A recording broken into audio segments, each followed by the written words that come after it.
Assalamualaikum warahmatullahi wabarakatuh. Hamdan wa syukran lillah, amma ba'du. Ikhwani fillah, sahabat channel Sidangur TV yang dirahmati Allah Subhanahu wa taala. Semoga Allah Subhanahu wa taala selalu memberikan maghfirah ampunannya dan semoga senantiasa memberikan kasih sayangnya kepada kita semua. Salawat beserta salam marilah kita curah rimpahkan kepada habibana wa nabiyana Kangjeng Nabi Muhammad sallallahu alaihi wasallam, khatimul anbiya, khatamul anbiya, penutup para nabi. Ikhwani fillah yang dirahmati Allah Subhanahu wa taala, semoga Allah Subhanahu wa taala selalu memberikan kepada kita kesehatan jasmani, kesehatan rohani, dohir dan batin kita disehatkan oleh Allah Subhanahu wa taala, dan semoga apa yang disemogakan semoga tersemogakan oleh Allah Subhanahu wa taala.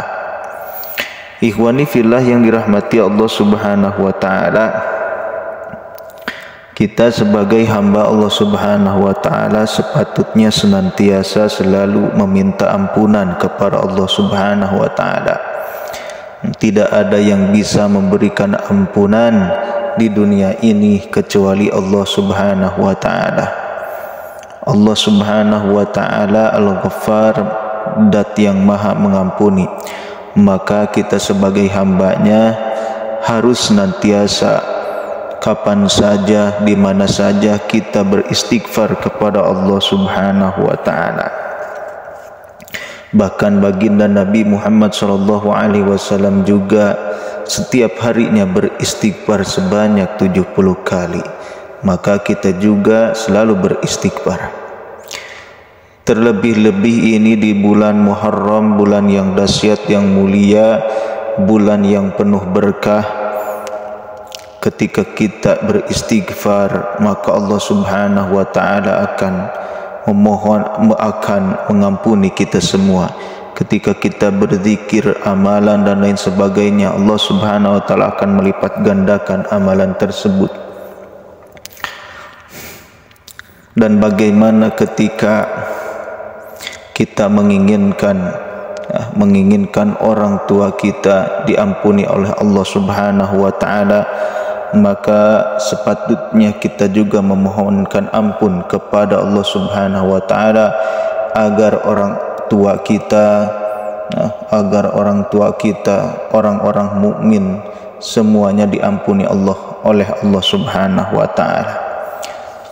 Rabbana ghfirli wa liwalidayya wa lil mu'minina yauma yaqumul hisab. Rabbana ghfirli wa liwalidayya wa lil mu'minina yauma yaqumul hisab. Jadi doanya ini, istighfarnya, lafaz istighfarnya seperti ini.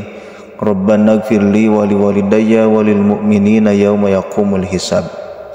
Ya Allah, ya Tuhan kami, ampunilah aku, ampunilah kedua orang tuaku, ampunilah orang-orang mukmin ketika terjadinya hari hisab, hari perhitungan.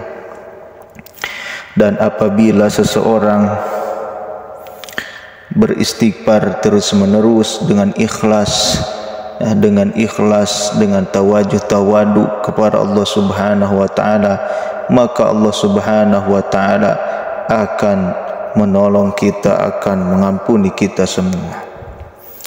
Ikhwani fillah yang dirahmati Allah Subhanahu wa taala, istighfar yang tadi minimal kita amalkan sehari 1 kali saja, atau lebih dari itu lebih bagus, lebih banyak, lebih baik. Mudah-mudahan Allah Subhanahu wa taala senantiasa memberikan ampunan kepada kita semua, dan mudah-mudahan Allah Subhanahu wa taala mengistiqomahkan kepada kita, kepada hati kita semua untuk memohon ampun kepadanya, untuk memohon agar dosa-dosa kita dihapuskan oleh Allah Subhanahu wa taala. Ikhwani fillah yang dirahmati Allah Subhanahu wa taala, mungkin itu saja yang bisa kami sampaikan. Semoga Allah Subhanahu wa taala memberikan kepada kita ampunan yang sangat besar. Billahi taufiq wal hidayah. Wassalamualaikum warahmatullahi wabarakatuh.